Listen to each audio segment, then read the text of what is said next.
دراصل ہم دونوں میاں بیوی خاصی مدت سے ایک ساتھ باہر نہیں گئے تھے۔ کریزی کی صحت کے بارے میں ڈاکٹر نے کسی طرح کی تشویش کا اظہار نہیں کیا تھا۔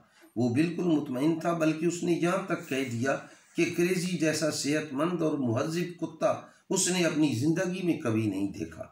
میری بیوی نے یہ بات پکڑ لی۔ جب ہم اسپتال سے باہر آئے تو وہ بولی، دیکھا آپ نے ڈاکٹر صاحب کیا کہہ رہے تھے، اب تو آپ گھبرانا چھوڑ دیں۔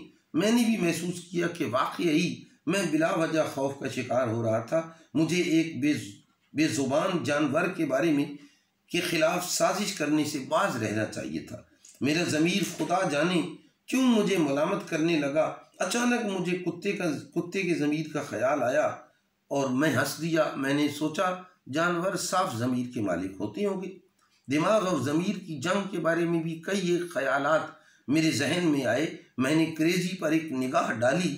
وہ مطمئن اور مسرور دکھائی دیا۔ میں بھی مطمئن ہو گیا کہ اس غریب کو کچھ احساس نہیں ہے کہ میں اس کے بارے میں کیا فیصلہ کر چکا تھا۔ ہم نے ایک ہوٹل میں چائے پی اور کریزی کو بسکٹس کھلائے۔ جب ہم واپس آ رہے تھے تو میری بیوی نے کہا، برا نہ مانے تو ایک بات کہوں؟ میں نے کہا بولو۔ کہنے لگی، ہم دونوں اپنا چیک اپ بھی کرا لیں ہاتھ کے ہاتھ۔ میرے ڈاکٹر کا کلینک راستے میں ہی پڑتا تھا۔ میں نے کہا ضرور چلو، میں اپنا چیک اپ تو ابھی کرا لیتا ہوں۔ وہ بولی، ہاں پہلے آپ اپنا چیک اپ کرا لیں، میں تو بعد میں بھی چیک اپ کرا سکتی ہوں، بلکہ فون پر ہی اپنی ڈاکٹر سے بات کر لوں گی۔ میں خاموشی سے کلینک میں داخل ہو گیا اور اپنی باری کا انتظار کر